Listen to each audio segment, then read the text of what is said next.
जैसे सचिन तेंदुलकर जी हैं।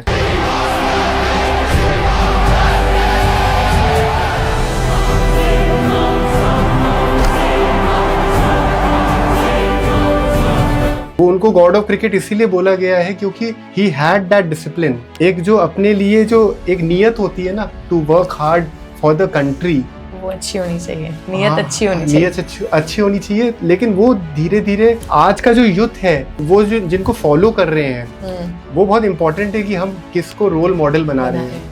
So who has been your inspiration? Michael Jackson. उनको देख के मेरे को हमेशा से, मतलब टीवी में भी ऐसे उनका डांस देख के मेरे को फील होता था यार कि इतनी सारी ऑडियंस आती है उनको देखने के लिए, इतनी भीड़, लोग बेहोश हो रहे हैं उनको देख के, मतलब कि क्या एनर्जी होगी उस इंसान की, क्या ऑरा होगा भाई। अभी जैसे रिसेंटली भी एप्स्टीन फाइल्स के बारे में भी सुना होगा आपने, जहाँ पे बच्चों की हेल्थ को डैमेज किया गया, people use them like a substance. और नमस्कार दोस्तों, वेलकम टू यूथक्वेक। आज का जो हमारा पॉडकास्ट है वो एक ऐसे कलाकार के साथ है जो कि 2018 में उन्होंने अपनी डांस की शुरुआत करी। एक ऐसे नए प्लेटफॉर्म के साथ उन्होंने शुरुआत करी जो कि रेमो डिसूजा ने क्रिएट किया था। ये उस ज़माने की बात है जब डांस के लिए बहुत सारे लोगों को अच्छी अपॉर्चुनिटीज़ मिल नहीं रही थी, और रेमो डिसूजा के उनके क्रिएटिव एबिलिटीज़ की वजह से, उनकी मेहनत की वजह से ये जो प्लेटफॉर्म है ये बहुत चमक गया था। उसका नाम है डांस प्लस। आपको याद होगा कि उस ज़माने में एक ऐसे डांस कलाकार भी रहे थे जो अपने क्रिएटिव एबिलिटीज़ से सारे ऑडियंस का मन जीत लिया था।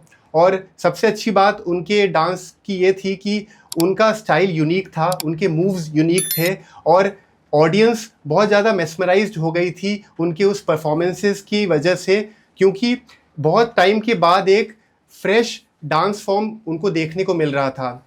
She had a very electrifying personality, electrifying dance moves, and when she was on stage she brought everything on fire. So I would like to welcome Vartika Jha, जो कि एक डांसर भी हैं और कोरियोग्राफर भी हैं। Vartika Jha ji, she has also appeared in Super Dancer 5, where she has been a choreographer and she got the opportunity to work with kids.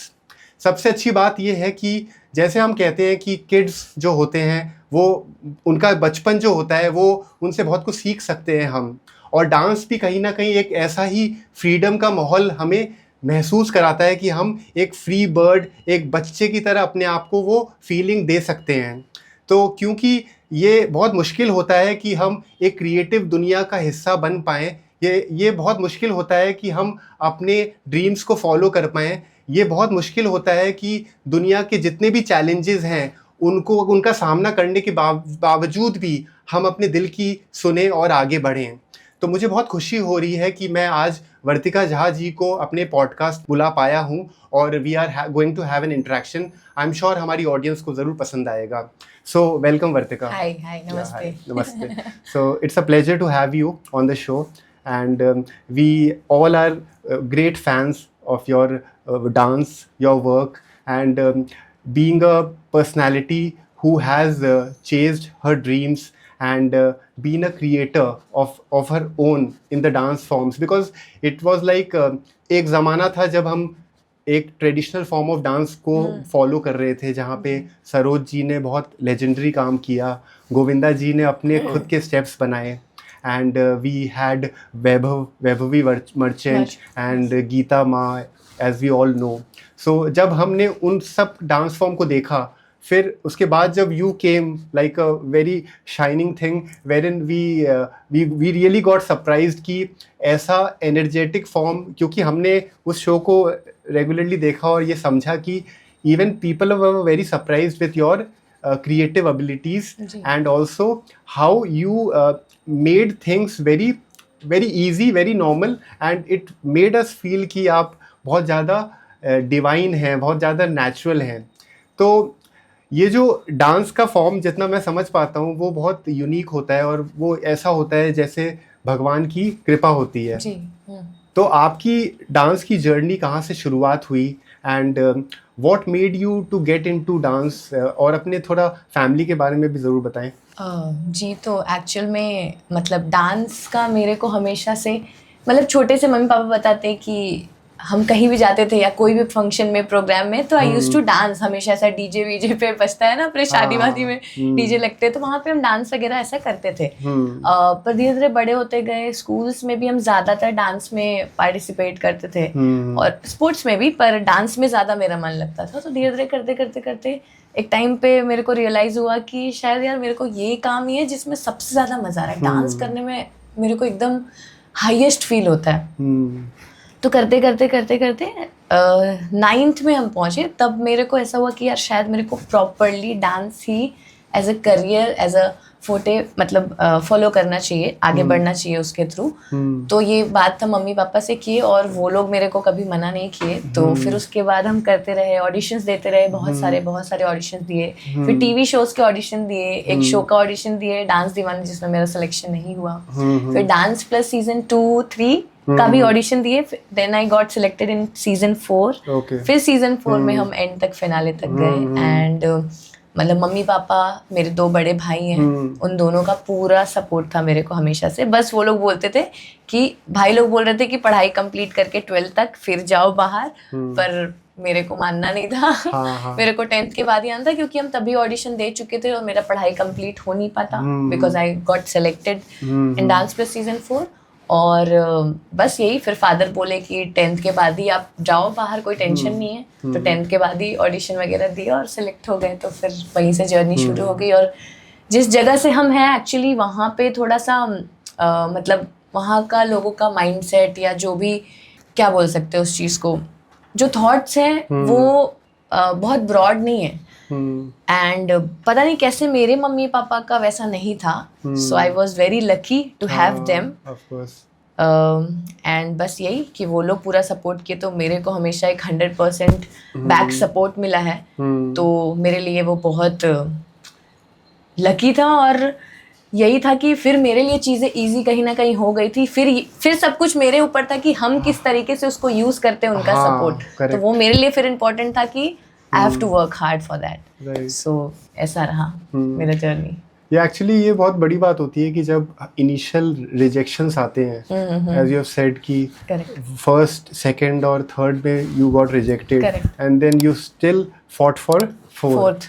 तो ये जो टफ मोमेंट्स में अपने आप को संभालने की जो क्षमता होती है, तो ये how did you manage that? Because ये होता है, बहुत सारे लोगों के साथ होता है। कुछ लोगों का सफ़र, मतलब फेलियर का जो पीरियड है वो बहुत लंबा होता है, कुछ का कम होता है, लेकिन ये होता जरूर है। और इम्पोर्टेंट वो पीरियड ही है जिस पीरियड में या तो अपन गिव अप करते हैं या फिर अपन कंटिन्यू करते हैं। And this is a question related to our audience कि हमारी ऑडियंस जब ये देखेगी, और दे नॉर्मली क्या होता है कि फेलियर से लोगों को डराया जाता है। कि आप फेल हो गए तो आप क्या होगा, तो आप ट्राई मत करो। तो ये जो एक स्टिग्मा बना दिया जाता है अपनी सोसाइटी से, उसकी वजह से लोग अपनी पोटेंशियल तक पहुंच नहीं पाते, या फिर वो एरिया एक्सप्लोर नहीं कर पाते जिनके लिए वो बने हैं। तो अगर if Vartika Jha is dancing today, it was meant to happen. And ऐसा नहीं है कि जो लोग कोई चार्टर्ड अकाउंटेंट बन गए या कोई नौकरी कर रहे हैं, ऐसा नहीं है कि वो लोग पोटेंशियल डांसर नहीं बन सकते थे। हो सकता है कि उनको भी इनिशियल फियर का ये डरावना सपना नहीं देते, या फिर सोसाइटी इतना डरा के नहीं रखती। तो क्या पता इनिशियल लेवल से जब वो भी एक्सप्लोर वो चीज़ करते, तो वहाँ से भी काफ़ी डांसर्स क्रिएट हो सकते थे।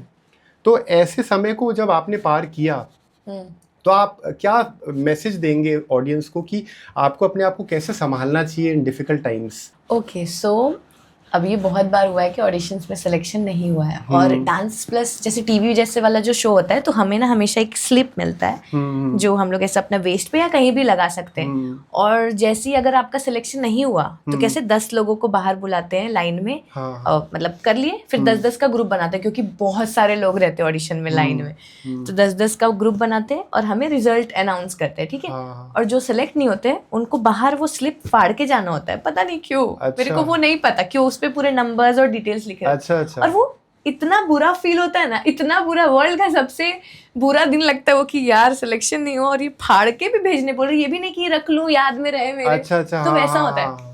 तो वो फीलिंग बहुत अजीब होती है जब सिलेक्शन नहीं होता है। और दिमाग में कैसा कि वही जो आप बोले सोसाइटी दिमाग में भरती है कि इसमें नहीं हुआ तो क्या करोगी, कुछ दूसरा ऑप्शन ले लो, पढ़ाई भी तो छोड़ चुकी हो। तो मेरे साथ तो मतलब बहुत हुआ था, क्योंकि हम पढ़ाई भी छोड़ दी आफ्टर 10th। और मेरे घर वाले जैसे मम्मी पापा को छोड़ के और जो सब लोग हैं बोलते थे कि डांस में क्या है, अरे गड़बड़ सड़बड़ वैसा भी रहता है, होगा नहीं होगा, इधर से हो, उसमें सब जो लोग को जानते हैं वो लोग को ही बुलाते हैं, वैसा सब भी है, मतलब नेपोटिज्म होता है।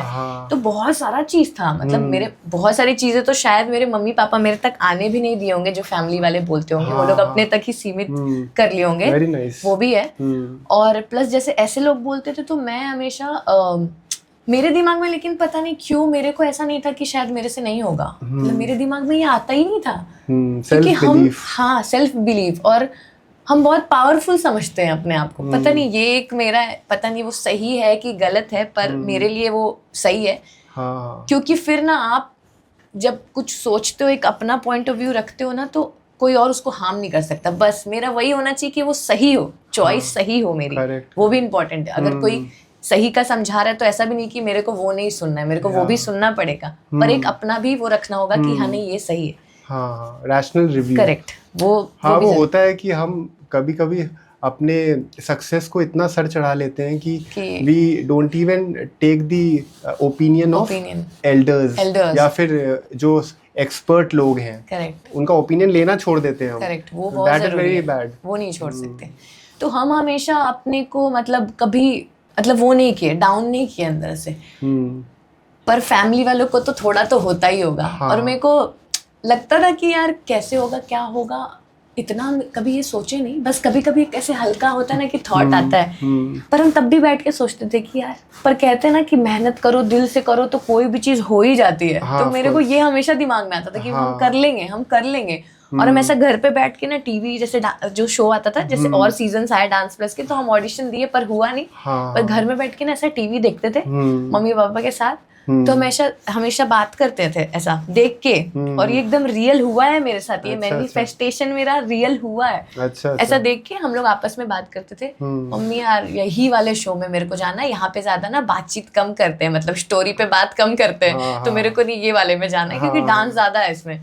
तो मम्मी पापा बोलते थे मेरे को कि यार हम भी यार नहीं बोलते थे कि हम दोनों भी तुमको इमेजिन करते हैं ऐसा स्टेज पे तुम खड़ी हो, हम लोग ऑडियंस में बैठे हैं, ताली वाली बजा रहे हैं।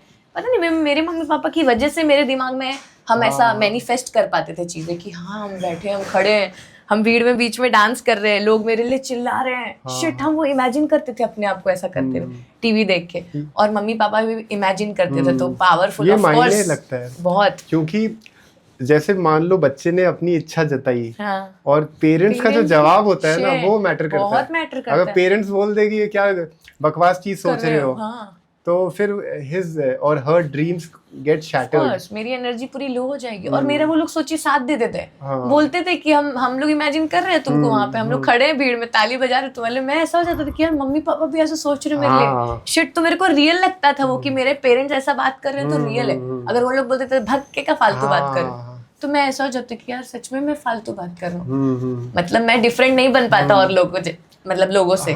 तो वो बहुत इंपॉर्टेंट होता है। और वही था कि पूरे जर्नी जब भी मेरा रिजेक्शन हुआ है, हम अपने आप को कभी वैसा लो नहीं किए हैं कि मेरे से नहीं हो पाएगा। हम हमेशा थे कि यार कितने लोग कैसे कैसे करते हैं, कितना टाइम लगता है, वो लोग कितना पेशेंस दिखाते हैं। मेरा तो अभी चालू किए हैं हम, तो फिर करते रहो बिंदास, हो जाएगा, सब होगा ऐसा करके। एक बार मतलब मेरे फैमिली मेंबर्स में से ही कोई था जिनसे मेरी ऐसी डिस्कशन हो गई जो मेरे को बिल्कुल उस वक्त अच्छा नहीं लग रहा था, कि अगर इसमें नहीं हुआ तुम्हारा तो what will be the next option, कि क्या करोगे।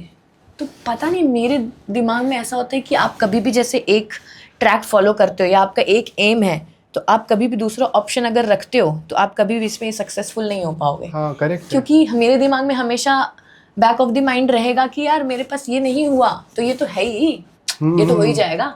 तो फिर आप कभी भी इसमें आप अपना 100 पोटेंशियल नहीं दोगे, क्योंकि अरे लगता है अरे है तो ठीक है, लाइटली लेंगे हम। ये बात सही है। तो मेरा ये डिस्कशन मतलब थोड़ा सा वैसा हो गया था कि यार मतलब नहीं होना चाहिए ऐसा। मेरे को लगता है कि एक ही होना चाहिए, तभी हम इसमें एक्चुअली सक्सेसफुल होंगे, क्योंकि मेरे पास कुछ और ऑप्शन नहीं है, यही है सिर्फ। हाँ इसलिए अदर ऑप्शन नहीं रखना चाहिए। हाँ बाद में आप सक्सेसफुल हो गए तो आपको कुछ बिजनेस साइड से करना है, वो सब अलग चीज है, पर ऑप्शन दूसरा नहीं रखना चाहिए अपने एम के बीच में। तो मेरे को लगता है एक ही वो एक लक्ष्य होने चाहिए, वो इम्पोर्टेंट है। और अनफॉर्चुनेटली समाज हमें हमेशा बैकअप रखने के लिए कहती है और हमेशा ये कहते हैं कि सेफ रहो, गवर्नमेंट जॉब में जाओ। क्यों, लेकिन क्यों रिस्क नहीं लेना चाहते लोग? और और ये भी कहते हैं कि अगर मान लो अपने ड्रीम्स को फॉलो करना भी चाहते हो तो बैकअप में कुछ और रखो। क्यों, लेकिन तो फिर हाफ हार्टेड हो नहीं पाता है, कभी नहीं होगा, कभी नहीं होगा। हाँ, एक ही डायरेक्शन में काम करना जरूरी है। Very very important. So who has been your inspiration all this life की डांसिंग की दुनिया में आने के बाद और पहले? सो जैसे हम लोग पहले भी बात कर रहे थे, एमजे, माइकल जैक्सन, उनको देख के मेरे को हमेशा से मतलब टीवी में भी ऐसे उनका डांस देख के मेरे को फील होता था यार कि कुछ इस तरीके से करना है कि इतना लोग प्यार दें, इतना लोग देख रहे हैं, इतनी सारी ऑडियंस आती है उनको देखने के लिए, इतनी भीड़, लोग बेहोश हो रहे हैं उनको देख के, मतलब कि क्या एनर्जी होगी उस इंसान की, क्या ऑरा होगा भाई। लोग सच में, लोग देखे हम वो वीडियोस की, लोग मतलब बेहोश हो रहे हैं और उनको ऐसा पास किया जा रहा है भीड़ में से, क्योंकि इतनी ऑडियंस से कैसे कोई लेने आएगा। ओ शिट भाई, लोग पागल थे उनके लिए। तो मेरे को देख के, उनको ये देख के ऐसा होता है कि मेरे को ऐसा कुछ करना है कि लोग प्यार दे मेरे को, नफरत ना करे मेरे से, सिर्फ प्यार करे मेरे से, वैसा अच्छी एनर्जी दे मेरे को। लेकिन डांस को पूजा की तरह समझा जाता है, एक तपस्या होती है। लेकिन आजकल सरवाइव करने के लिए, थ्राइव करने के लिए, जीवन में आगे बढ़ने के लिए we take help of substance abuse, कि सिगरेट, ड्रग्स, इन सब चीज़ों को यूज़ करके हम अपनी बॉडी को और आगे बढ़ाते रहते हैं और कोशिश ये करते हैं कि हमें सक्सेस चाहिए, इसलिए हम कैसे भी गलत पदार्थों का उपयोग करके भी हम अपने बॉडी को चलाते रहेंगे और हमें आगे बढ़ना है। लेकिन आपको लगता है ऐसा कि ये सब चीज़ें कंज्यूम करने से हम जो हमारे इनर सोल है उसको हम डैमेज कर रहे हैं और जो हमारे डांस की ब्यूटी है वो कम होने लग जाती है? देखिए, ऑफ कोर्स आप ये सब चीज़ें ज़्यादा करोगे तो एक तो हार्मफुल है, वो पहले समझ में नहीं आता है, पहले लगता है कि बहुत एनर्जी मिल रही है, अरे मज़ा आ रहा है, पर बहुत हार्मफुल है। और जैसे हमारा जो आर्ट है वो फिजिकली बहुत है, मतलब डांस में फिजिकल बहुत है, तो हम लोग को तो हेल्दी रहना बहुत ज़्यादा इम्पोर्टेंट है, बहुत ज़्यादा। और वो आपके ऐसे हेल्थ पे भी, फिजिकल पे भी इफेक्ट करता है और मेंटली भी बहुत इफेक्ट करता है। तो वो एक टाइम के बाद बहुत हार्मफुल है, मतलब अपने को नहीं करना चाहिए वैसा। और बहुत लोग ऐसा भी करते हैं कई बार कि परफॉर्म करने से पहले भी कुछ चीजें करते हैं, और वो तो बिल्कुल नहीं करना चाहिए। जिस चीज, ये मतलब मेरा थॉट है कि जिस चीज को हम जैसा पूजा जैसा वो करते हैं, या मेरा जो क्या बोलते हैं उसको, पूजा, मेरा प्रेम, मेरा तपस्या है, जो मेरा एक ही चीज है, मेरा गोल है, हम उस चीज को करते वक्त हम, मेरा जो एनर्जी है वो हम अननेचुरल क्यों करें, हम रियल क्यों नहीं रह सकते उसके साथ। एब्सोल्युटली। मेरे दिमाग में है कि हम वो करेंगे तो मेरे से ठीक से होगा, पर ऐसा नहीं है। मतलब कि हम अपने आप को फेक बना रहे हैं अपने आर्ट के लिए, वो सही नहीं है। मेरे को लगता है आपको जो आप जैसे हैं वैसा रहना पड़ेगा उसके साथ, तभी वो एक्सेप्ट करेगा अपने को। तो वो बहुत इंपॉर्टेंट है। मेरे को नहीं लगता कि ये सब चीजें करनी चाहिए, क्योंकि बहुत हार्म करेगा ये बाद में, अभी समझेगा नहीं, अंदर से खोखला कर देगा पूरा। क्योंकि we have examples like Lata Mangeshkar ji, जिनको माना जाता है कि वो सरस्वती माता की कृपा थी उन पे, and she has lived all her life with her own principles. कभी भी उन्होंने गलत चीजों के प्रति बेंड नहीं किया। और अगर इंडस्ट्री में भी किसी से भी बात की जाए तो उनके लिए अटमोस्ट रिस्पेक्ट है। और वो रिस्पेक्ट इसलिए बन पाई है क्योंकि she has been consistent with her principles also. जैसे सचिन तेंदुलकर जी हैं, व्हिच इज वेरी इंपॉर्टेंट। उनको गॉड ऑफ क्रिकेट इसीलिए बोला गया है क्योंकि ही हैड दैट डिसिप्लिन के साथ कंसिस्टेंसी, और एक जो अपने लिए जो एक नियत होती है ना, to work hard for the country, वो अच्छी होनी चाहिए, नियत अच्छी होनी चाहिए, नियत अच्छी होनी चाहिए। लेकिन वो धीरे धीरे आज का जो यूथ है, वो जो जिनको फॉलो कर रहे हैं, वो बहुत इंपॉर्टेंट है कि हम किसको रोल मॉडल बना रहे हैं। So like you have role model like Michael Jackson, you have role model. Do you maybe other than this also you must be having a lot of role models. इनके अलावा और कौन inspiration रहे हैं? मतलब इनके अलावा हम ऐसे बहुत सारे डांसर्स हैं जिनको देखते हैं, इंस्पायर होते हैं उनसे, पर मेरे मेन हमेशा से इनका मेरे दिमाग में था कि ऐसा कुछ करना है, और ऐसे और डांसर्स को हम ऐसा देखते हैं, हमेशा फॉलो करते हैं। तो फिर ऐसा बहुत बार अभी जैसे रिसेंटली भी एप्स्टीन फाइल्स के बारे में भी सुना होगा आपने, जहाँ पे बच्चों की हेल्थ को डैमेज किया गया, people use them like a substance, और बहुत बहुत नेगेटिव चीज़ें हो गई, इन्फ्लुएंशियल लोगों के बारे में सुना गया। तो ये बड़ा दुख होता है कि हम जहाँ पे देखते हैं कि इतने पावरफुल सिचुएशन में लोग हैं, पावरफुल पोजीशन में, जहाँ पे भगवान ने उन पे रहमत करी है कि to do good for the society, लेकिन इवेंचुअली वो पावर इतनी ज़्यादा हावी हो जाती है उन पे कि they even don't understand humanity. Correct. और फिर we have heard names like even Michael Jackson and all these names, जिनको हम एक टाइम तक पूछते थे। तो कभी ऐसा फीलिंग आया है with when you here these news कि हमने गलत इंसान को तो रोल मॉडल नहीं बना लिया? देखिए, अभी अजीब तो लगता है, बुरा लगता है ये सब जो भी देख रहे हैं, पर अभी कोई भी चीजें जैसे अपन जैसे किसी को मानते हैं तो जब कोई गलत बताता है तो अपन मान नहीं पाते, उस चीज को एक्सेप्ट नहीं कर पाते कई बार, क्योंकि अभी तक ऐसे ही लग रहा है कि वो नहीं है, और इतनी सारी चीजें उनके उस पे बिहाफ पे बनाया जा रहा है, तो सही नहीं भी हो सकती हैं वो। ओके क्योंकि वो है नहीं। अब क्या पता उनके लोग भी गलत करने का वो भी हो सकता है, कुछ भी हो सकता है, जो मतलब उनको नहीं मानते थे या उनके अगेंस्ट थे, वो भी चीजें हो सकती हैं, क्योंकि शायद अभी 100% श्योर नहीं है। पर अगर आप ऐसा कुछ पूछना चाह रहे हैं, अगर लाइफ में कोई ऐसा रोल मॉडल है और ऐसा कुछ गलत है, वो रियल में अगर गलत इंसान है, कहीं से पता चलता है अपने को कि ऐसा गलत किया है, तो of course we will feel hurt कि यार जिसको मानते थे या जिसको हम हमेशा से बचपन से पूछ रहे थे कहीं ना कहीं कि यार कि शिट यही है, इनके तरह ही, मतलब या इनसे सीख के इसी तरीके का कुछ करना है वैसा, तो फिर मतलब कर तो कुछ नहीं कर सकते, बस यही हो सकता है कि अपने को बहुत बुरा लगेगा यार खुद तो, के लिए, उनके लिए, कि क्यों ऐसा, क्यों। तो डू यू थिंक कि बहुत ही ब्लाइंड फेथ इंडिया में बहुत ब्लाइंड फेथ चलता है स्पिरिचुअलिटी को लेके, या फिर हम किसी को भगवान बना लेते हैं, तो अगर कोई चीज़ गलत सामने भी आती है तो उसको भी हम नज़रअंदाज करना चाहते हैं, because we don't want to, हम जिस इमोशन के साथ जुड़े हुए हैं उस इंसान से, उसको हम ब्रेक नहीं करना चाहते आप सही बात बोले। So but being a progressive young leader, जहाँ पे you will be followed by so many people, do you think कि हमारा जो एटीट्यूड है पर्सनली और प्रोफेशनली वो सिंक में रहना चाहिए, सेम रहना चाहिए? बिकॉज सक्सेस को किस तरह से हम डिफाइन करते हैं ये बहुत इंपॉर्टेंट है।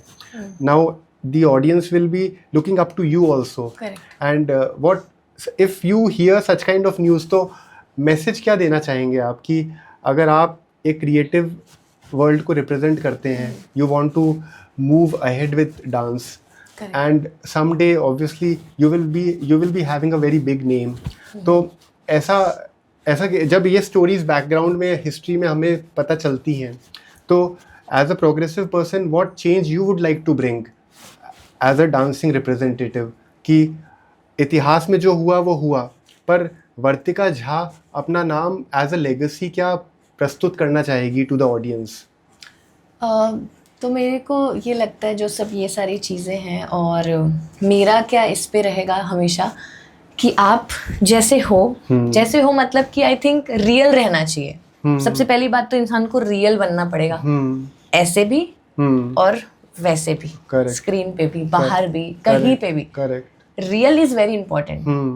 पर यही है कि उस रियल में कई बार लोगों का रियल गड़बड़ भी होता है, जो वो इन जनरल होते हैं पर दिखावा अलग करते हैं।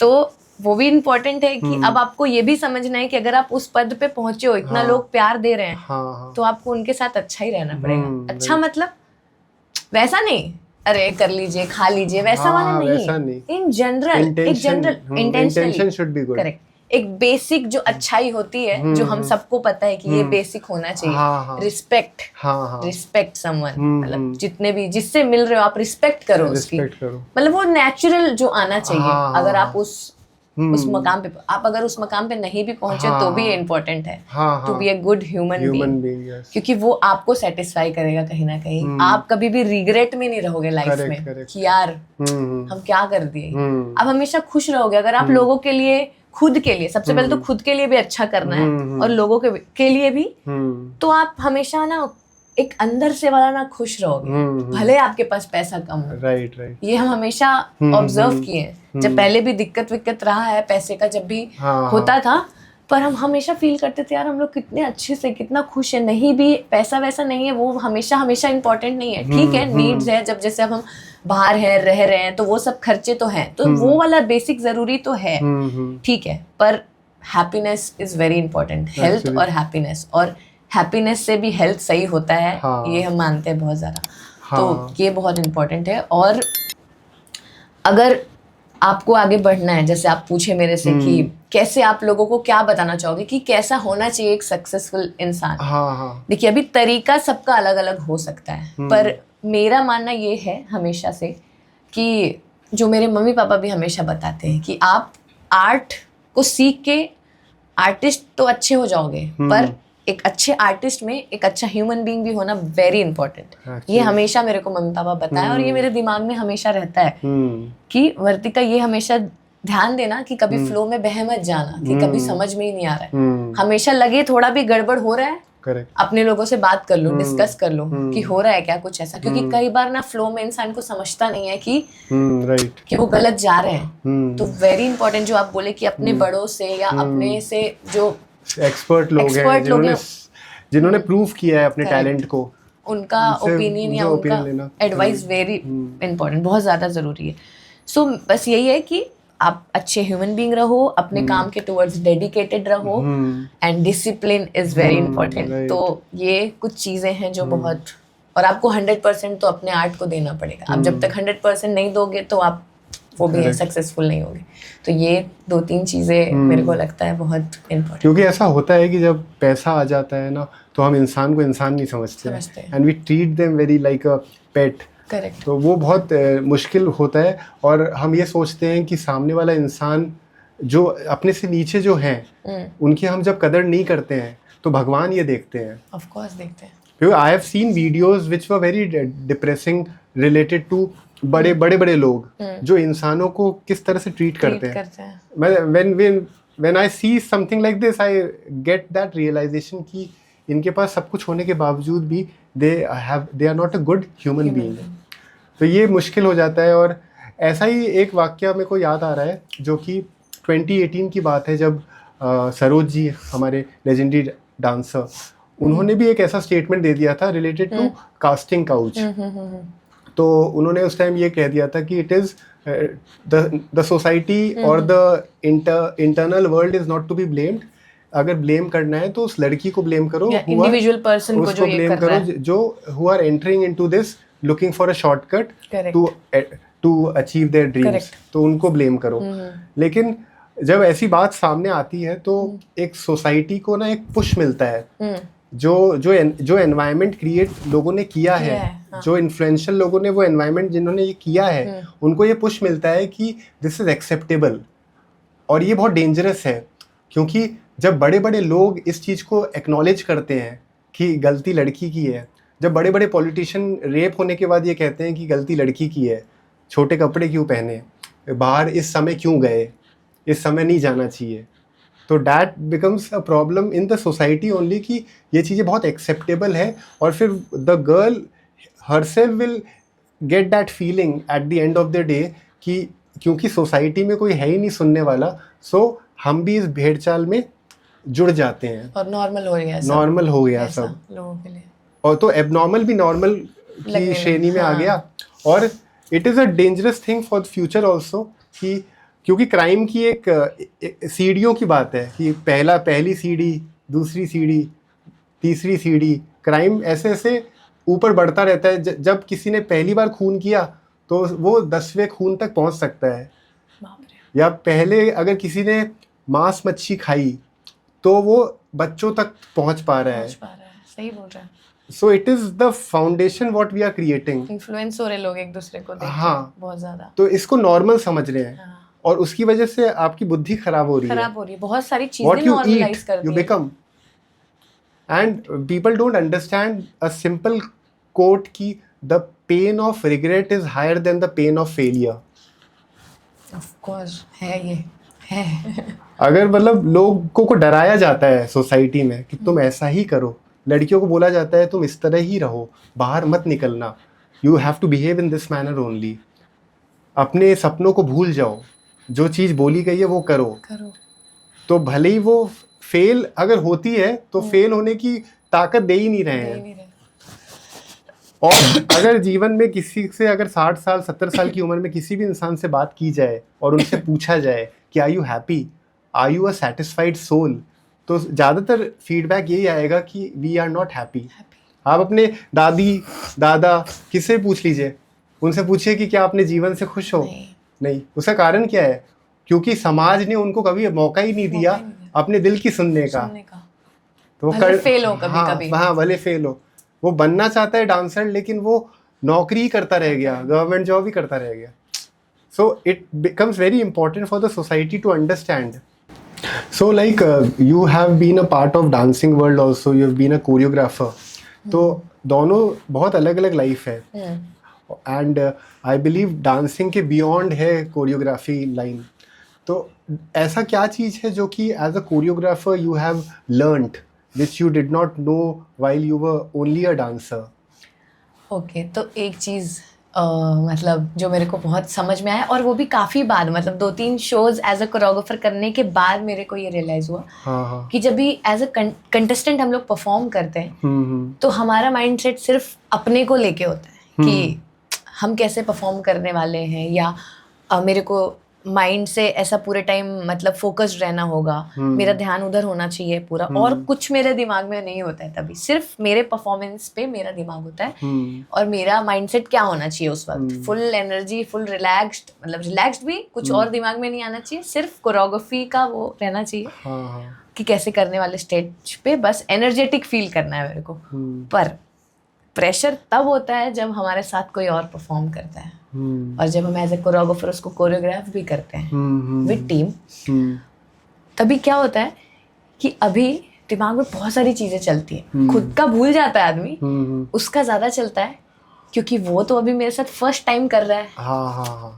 उसको तो पता नहीं, आइडिया नहीं है, शो भी फर्स्ट टाइम कर रहा है, टीवी वाला भी शो है, कोरियोग्राफर भी नया है जिसको जानते भी नहीं है. तो वो बहुत डिफिकल्ट होता है. और मेरी रिस्पॉन्सिबिलिटी एज अ कोरियोग्राफर कि उसको मेरे अराउंड एकदम वैसा फील हो कि वो अपना कंफर्टेबल हो, 100% दे पाए. मेरी एनर्जी भी उसके लिए अच्छी होनी चाहिए कि वो अच्छे से मेरे साथ परफॉर्म कर पाए.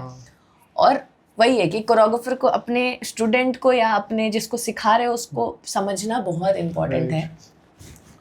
और मतलब जिम्मेदारी बढ़ जाती है, ज़्यादा बढ़ जाती है. फिर मेरे को जब कोरियोग्राफी भी सेट करना होता है तब अपने हिसाब से नहीं सोचता आदमी, उसके हिसाब से सोचना होता है कि उसका क्या स्टाइल है, वो कैसे अच्छा दिख सकता है. मतलब जैसे शो में होता है कि जब वो लोग एज अ कंटेस्टेंट आते हैं तो एक कोरियोग्राफर का वो होना चाहिए कि वो कैसे अच्छा दिख सकता है. ऐसा नहीं, हम थोप नहीं सकते कि मेरा चीज जो है वो तुम करो.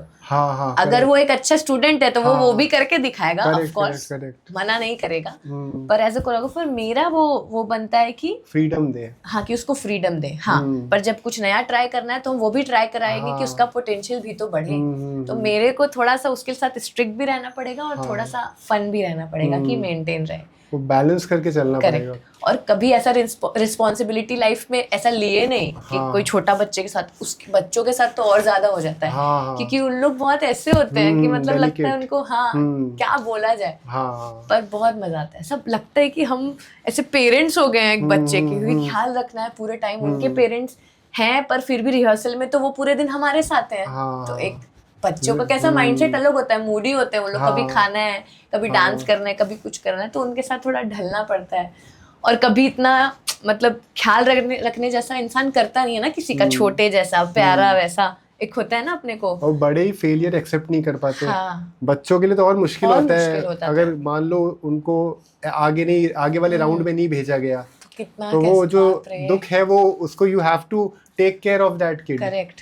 कि उस मोमेंट को यू कंसोल कर पाए कैसे. हाँ, और मतलब अपने को तो बुरा लगता ही रहता है कि यार वो बच्चा, जैसे बड़े हाँ। बच्चे थोड़ा एटलीस्ट ये समझ जाते हैं, हाँ, पर right. बच्चों, छोटे बच्चों के साथ ये हो जाता है कि अपने को बुरा लग रहा है पर उसको तो हमें समझाना है कि कोई नहीं, नेक्स्ट टाइम आराम से हो जाएगा, कुछ नहीं, तुम बहुत अच्छा किए और अच्छा होके आना है अपने को, ऐसा सब अपन बताते हैं उनको।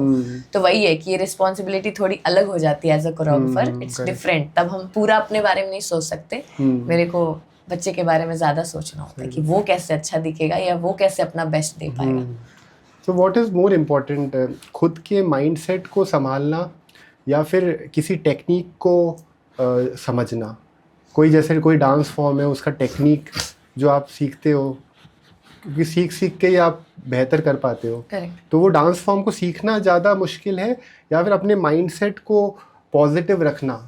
दोनों चीज़। देखिए, जब तक आप कोई भी आर्ट फॉर्म में उसको सीखेंगे नहीं, समझेंगे नहीं, तब तक ये आपका स्ट्रांग नहीं हो पाएगा उसके प्रति।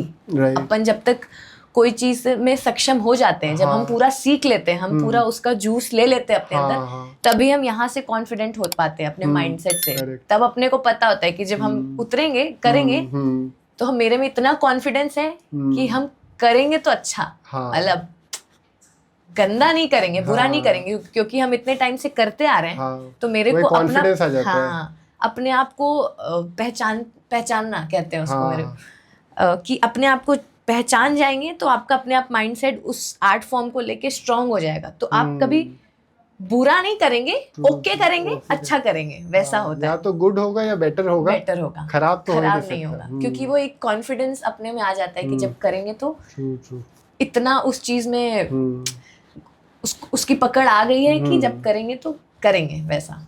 एक ये पावर वर्सेस टैलेंट का भी एक दिमाग में आता रहता है। कैसा? जो कि लोग बात करते हैं कि अगर आप पावरफुल पोजीशन में पहुंच गए, तो जो टैलेंटेड लोग हैं ना, वो उस पावर की चकाचौंध में इतने फंस जाते हैं कि अपने रियल टैलेंट को भूल जाते हैं। सो लाइक अगर मान लो किसी को सिंगिंग की बहुत अच्छी एबिलिटीज आ गई या डांसिंग में बहुत अच्छे, उनको भगवान ने वो ये वरदान दिया है to be a good dancer, तो जब वो पावरफुल पोजीशन में पहुंच जाते हैं तो वो कोशिश करते हैं कि वो जो उनके जो जूनियर हैं या जो स्ट्रगल कर रहे हैं उन पे डोमिनेट करें, और वो अपने स्ट्रगल को भूल जाते हैं। जो उनके साथ हुआ वो उनसे ज़्यादा करते हैं। होना ये चाहिए कि जो मेरे साथ हुआ, हाँ, जो मेरे साथ हुआ वो किसी के साथ नहीं होने दूंगा। तो ये होता है कि हम वाइज हो रहे हैं विद एज, लेकिन प्रॉब्लम ये है कि जब हमने कोई तकलीफ, स्ट्रगल को फेस कर लिया, जो चीज़ हमने फेस करी, हम अपने जूनियर्स को या जो एस्पायरिंग डांसर्स हैं, सिंगर्स हैं, उनके साथ हम उससे भी ज़्यादा बेरहमी कर रहे हैं। तो नाउ पावर वर्सेस टैलेंट की ये बात आ जाती है कि हम हमेशा सुनते आए हैं वर्तिका कि LGBT की बातें होती थी। LGBT इज लाइक, दे हमेशा अपने हक की बात करते थे कि if somebody is a homosexual तो some people should accept that. अगर कोई लेस्बियन है तो एक्सेप्ट करो।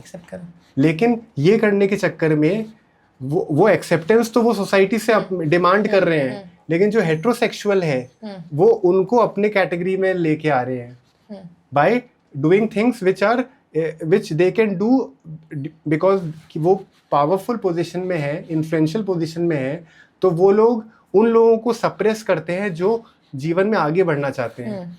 भले ही वो टैलेंटेड है, लेकिन उनसे ये कहा जाता है कि यू हैव टू कॉम्प्रोमाइज। अगर मूव आगे करना है तो यू हैव टू कॉम्प्रोमाइज। तो जो गे हैं या जो होमोसेक्सुअल्स हैं, दे डोंट अंडरस्टैंड कि तुम्हारे हक की बात हो रही थी शुरुआत में, तुम अपने हक की बात कर रहे थे समाज से कि तुम हमें समझते क्यों नहीं हो, हमारे हक को समझते क्यों नहीं हो।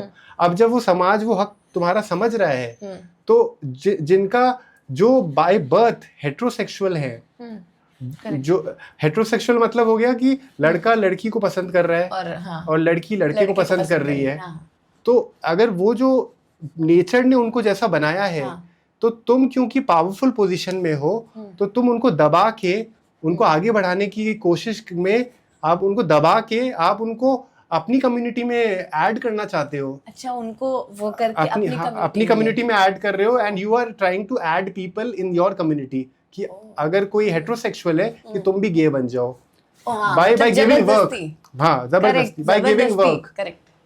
सो हो यही रहा है इनडायरेक्टली, हो रहा है, और ये बहुत सालों से हो रहा है। और वही और मतलब है नहीं जो वो कर रहे हैं, हाँ, जबरदस्ती का भी कर रहे हैं और कुछ वो लोग। इसलिए कर रहे हैं क्योंकि उनको एक सक्सेस की एक उनके माइंडसेट बना हुआ है कि वो वहां पहुंचना चाहते हैं।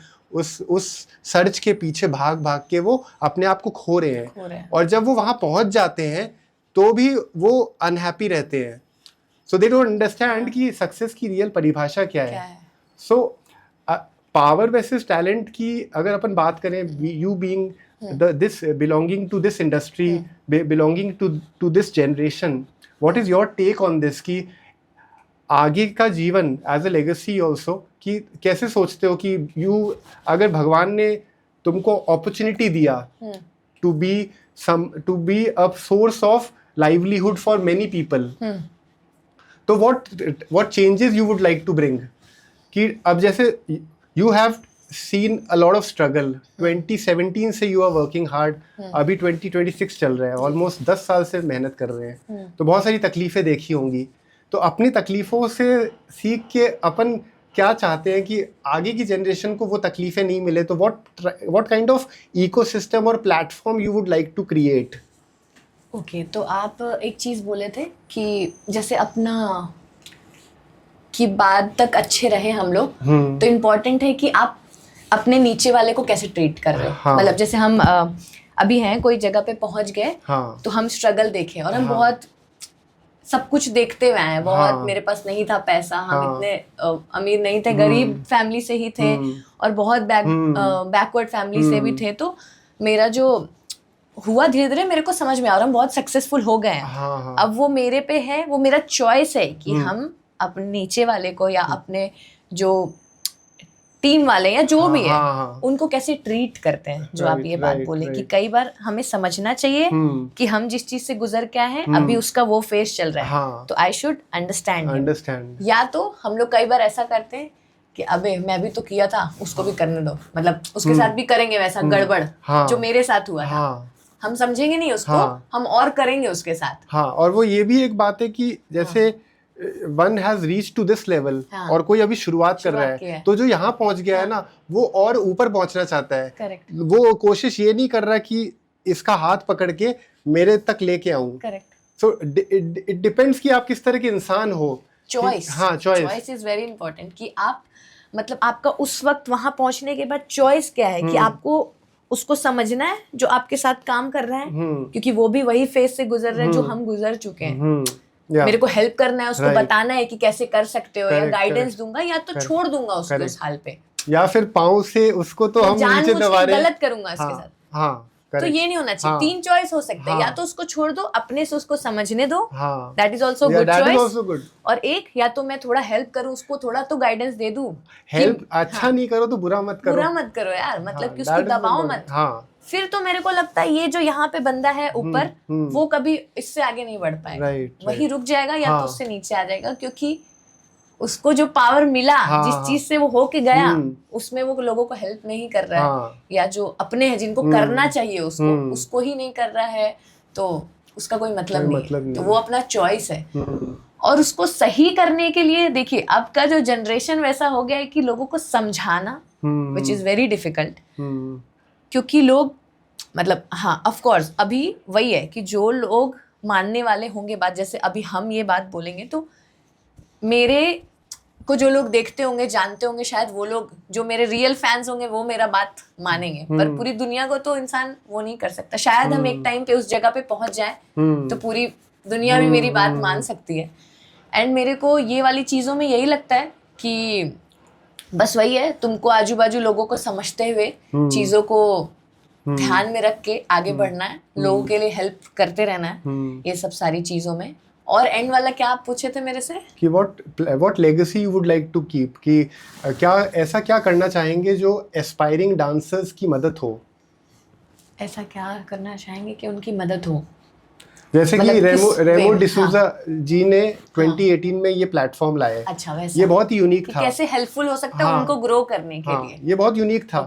जब मैंने ये पहली बार ये शो देखा, मैंने रियल में ये समझा कि किसी ने डांस को इतने साल तक समझा, उस इंडस्ट्री को समझा, और अपने डांस को पूजा की तरह समझ के कोशिश करी कि उसी को एक मंदिर बना के और लोगों को भी वो माध्यम दिया जाए। करेक्ट। मैं बहुत इम्प्रेस था इस चीज़ से, Of course. इनकी ये शुरुआत से।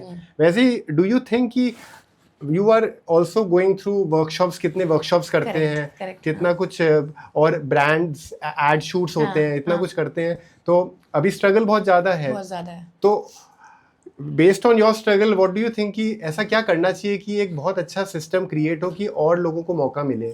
ओके, तो हाँ, मेरे को है इस चीज़ पे मेरे दिमाग में कुछ कि सबसे पहले तो मैं बहुत सारे ट्राई करूँगा, मेरे क्लासेस या मेरे वर्कशॉप जिस जगह तक पहुँच नहीं पा रहा है, या लोग सीखने बाहर नहीं निकल पा रहे हैं, या फैमिली वैसा सपोर्ट नहीं कर पा रही है, या पैसों का दिक्कत है, तो मैं हमेशा ट्राई करूँगा कि जो भी एरिया है, जो भी अदर ऐसे सिटीज़ हैं, छोटे छोटे गांव एरिया है, वैसा सब जगह पे मेरा कुछ ना कुछ क्लास या मेरा कुछ एक करेक्ट मंथली या कुछ वीकली कुछ एक सेशंस हो सब very- जगह पे, very कि nice. मेरा इतना लेवल पे हम पहुंच जाए कि हम इतने सारा लोगों को अपने टीम में रख सकें और लोग अलग अलग जगह जाके सिखा रहे हो। सही ये तो सबसे पहले कि लोग सीख सकें, क्योंकि है। बहुत सारे लोग सीख नहीं पाते हैं। हाँ, हाँ। और वीडियो देख के सीखना और लाइव सीखना वो फर्क बहुत है, डिफरेंट बहुत है, फर्क बहुत है। डिफरेंट है। तो ये चीज़ तो हम ट्राई करेंगे, और तब शायद मेरा प्रोडक्शन भी हो पाएगा खुद का, हम प्रोडक्शन बना पाएंगे, तो हम मूवीज बनाएंगे। अच्छा अच्छा। मूवी, शॉर्ट मूवीज तो हम लगेगा मेरे को कि जो बहुत ही टैलेंटेड है हाँ, उन हाँ। लोगों को भी वो प्लेटफॉर्म दे, सही है। क्योंकि ये चीज़ में हम रेमो सर से इंस्पायर हैं, क्योंकि सर हमेशा जितने भी अपने लोग रहे हैं उनको कभी भी मूवीज बनाते हैं सर, या हाँ, कुछ हाँ, अलग हाँ, करते of course. हैं, तो सर हमेशा अपने लोगों को अपने साथ रखते हैं, जो अपने लोगों भी प्लस जो उनको लगता है कि टैलेंटेड है, हाँ। जो बाहर से भी है, जिसके वो वीडियोस देखे हो या कहीं उनसे मिले हो, हाँ, हाँ। तो सर वो चीज़ हमेशा करते हैं। और जो मेरे को लगता है हम डांसर्स के लिए वो बहुत इम्पोर्टेंट है। हाँ। अब देखिए, हम लोग हमेशा सर के लिए अच्छा ही सोचते हैं, हाँ, हम हाँ। लोग उनके लिए अच्छी एनर्जी ही देते हैं, क्योंकि वो हमेशा सबके लिए सोचते हाँ। हैं, तो वो राघव इज वन एग्जाम्पल सोचिए, उनको मौका मिला। और Remo ji is like he is a very inclusive person. बहुत ज्यादा। हाँ, कि ऐसे नहीं कि एक्सक्लूसिव नहीं है, इंक्लूसिव है कि वो लोगों को जोड़ना चाहते हैं अपने काम के साथ, आगे बढ़ाना चाहते हैं। करेक्ट। तो वो चीजें हैं, और क्या कर सकते हैं हम। सो इट्स अ नाइस इनिशिएटिव।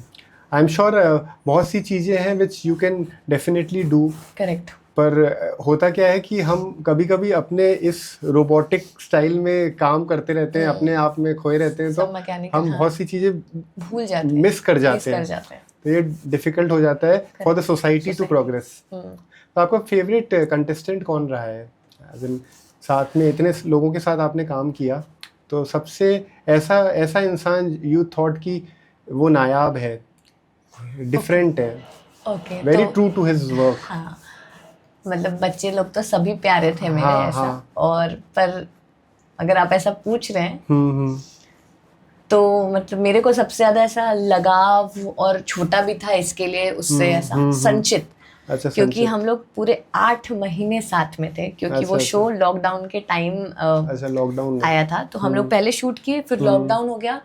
तो लॉकडाउन के टाइम हम लोग एक दमन में बड़े होटल में गए, जिसके बैंक्वेट में, सोचिए मतलब जो ऑडिटोरियम टाइप होता है, उसमें सेट लगा हमारा शो का, और हम लोग वहां शूट कर रहे थे। अच्छा। और हम लोग पूरे मतलब 8 महीने वो शो चला लंबा, क्योंकि लॉकडाउन था, कुछ था नहीं। फिर हम लोग पहले भी शूट किए, फिर लॉकडाउन हो गया, लॉकडाउन शूट किए, फिर उसके बाद वापस लॉकडाउन खत्म हुआ तो बाहर यहाँ फिल्म सिटी आके वापस शूट किए। अच्छा। तो वो जो जर्नी इतने लंबे टाइम की हमारी हो गई, क्योंकि हम लोग रहना भी साथ में, प्रैक्टिस भी साथ में, होटल में रह भी साथ में रहे, प्रैक्टिस भी साथ में कर रहे, तो उसके साथ मेरा बॉन्ड सबसे ज्यादा अच्छा हो गया था। संचित चनाना। और बड़ों में, लाइक बच्चों में तो आपने बता दिया। बड़ों में जिनके साथ बहुत अच्छी केमिस्ट्री हुई, यू थिंक दैट ही और she is very true to their work? Saumya and नेपो के साथ मेरा मतलब ऐसा फ्रेंड जैसा, मतलब सौम्या के साथ तो मेरा बहन जैसा है, और नेपो के साथ मेरा फ्रेंडशिप बहुत अच्छा है। और संचित की एक क्वालिटी हम डिफाइन करना चाहेंगे, तो अभी वो बच्चा एक्चुअल में इतना छोटा हो कि बहुत ज़्यादा समझदार था। मैच्योर्ड है। कितने साल का था वो, 9 या 10 साल का, बहुत ज्यादा मैच्योर। तो एक दिन एक इंसिडेंट बताते हैं। तो एक दिन हम लोग रिहर्सल्स कर रहे थे और हमारे एक्ट्स में ना बहुत चेंजेस हो गए थे। तो मेरे को ना कोरियोग्राफी बहुत इंस्टेंट चेंज होता है ना, तो मेरे को याद करने में बहुत डिफिकल्ट लगता है, मेरे को याद होने का थोड़ा सा। हाँ, और लास्ट मोमेंट पे जैसे हमारा कल ही शूट है, आज टेक्निकल होने वाला और आज ही कुछ चेंज हो गया, तो अभी वो चेंजेस हो गया और कल ही शूट है हमारा। तो वो बच्चा नहीं डर रहा है कि बच्चों का माइंडसेट कैसा होता है, फ्री, उनको कुछ पता नहीं है कि क्या बुरा लगना है, क्या होना है, बस अच्छा करना है, बस करना है मेरे को बिंदास, फ्री माइंडसेट होता है। अभी हमारे बड़ों के दिमाग में चीजें चलती हैं कि क्या, अरे अभी हुआ नहीं है, मेरे को याद नहीं हुआ है, कैसे करेंगे उसके साथ। और उसका भी टेंशन लगता था कि उसके साथ परफॉर्म कर रहे हैं, अब रिस्पॉन्सिबिलिटी बढ़ चुकी है। तो एक दिन हम बहुत ऐसा सैड होके प्रैक्टिस कर रहे थे उसके साथ, और मेरे दिमाग में यही चल रहा था कि कैसे होगा ये कंप्लीट, अभी टेक्निकल्स है थोड़े टाइम में, कैसे स्टेज पे करेंगे। तो वो एक कॉस्ट्यूम पहन के करना है, भूल ना जाए स्टेप, ऐसा सब चल रहा था मेरे दिमाग में। तो हम फुल स्ट्रेस में उसके साथ प्रैक्टिस कर रहे थे और ना पता नहीं कैसे उसको समझ में आ गया ये चीज कि हम ठीक नहीं फील कर रहे हैं अंदर से। जैसे पीछे मुड़ता है, मेरे को देखता है और ऐसे करता है गले मिलने के लिए, और मैं उससे गले मिलता हूँ और मेरे को रोना आता है इतना। हम सोचे कि ये बच्चे को कैसे समझ जाए कि मेरे को दिक्कत फील हो रहा है और गले मिलना चाहिए, गले मिल के उनको ठीक लगेगा। फिर उसके बाद मैं प्रैक्टिस अच्छे से, मेरे को थोड़ा एनर्जी आ गया उससे ऐसे गले मिल के। तो हम वही सोच रहे थे कि इतने छोटे बच्चे को कैसे इतनी समझदारी है। तो मेरे को इस वजह से भी उससे बहुत ज्यादा लगाव है, बहुत समझता था, बहुत मैटर करता है, क्योंकि बड़े भी नहीं समझ पाते कुछ चीजें जो बहुत सिंपल होती है। कई बार अपने लोगों को अपन चेहरा देख के भी बता सकते हैं ना, पर कुछ लोग नहीं बता पाते हैं कि आप ठीक नहीं फील कर रहे हो, तुम वैसे नहीं हो जैसे रोज रहते हो। तो वो बहुत इंपॉर्टेंट हो जाता है कई बार कि छोटी चीजें कौन नोटिस करता है, उससे हम ज्यादा कनेक्ट हो जाते हैं। एंड ऑल्सो हमने देखा है पोल डांस करते हुए कुछ रील्स देखे थे, तो हाउ मच टाइम लगा सीखने में दिस डांस फॉर्म? तो ये मेरी एक टीचर है लिप्सा मैम करके, वो सिखाती हैं। वो मेरी डांस प्लस में भी धर्मेश सर की टीम में, कोरियोग्राफी टीम में थी, तो तब से हम उनको जानते हैं।